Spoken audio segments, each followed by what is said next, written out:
What is housing discrimination based on religion?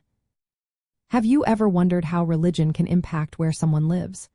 Housing discrimination based on religion means that people can be denied housing opportunities simply because of their religious beliefs. This includes renting, buying, or getting financing for a home. In the 1960s, this issue was often tied to racial discrimination, affecting many minority groups. However, laws protecting against religious bias in housing were still developing. In the early 1960s, the federal government began taking steps to tackle housing discrimination. President John F. Kennedy issued an executive order in 1960 that banned racial discrimination in federally financed housing. But this order did not specifically mention religion. Still, the broader civil rights movement of that time laid the groundwork for future protections. The Fair Housing Act of 1968 was a major milestone in this journey.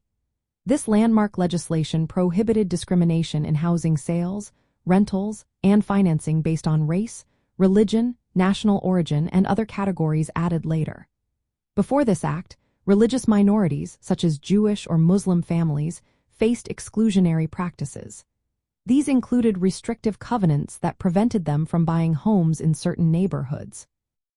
While racial segregation was a dominant issue, religious discrimination was also present, though less documented. The Fair Housing Act represented a turning point. It legally challenged barriers that kept people from accessing housing based on their religious identity. This reflected the growing emphasis on equality during the civil rights movement. From a nostalgic viewpoint, the 1960s symbolize a time of change, where activism and legislation worked together to break down barriers. The inclusion of religion as a protected class in the Fair Housing Act meant that real estate agents, landlords, and lenders could no longer refuse services based on someone's religious beliefs.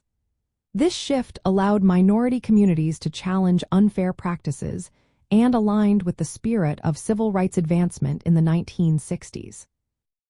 Restrictive covenants were clauses in property deeds that barred sales to specific groups. These practices were used to enforce racial and religious segregation. The 1968 Fair Housing Act outlawed these covenants, but the effects lingered in cultural and economic disparities.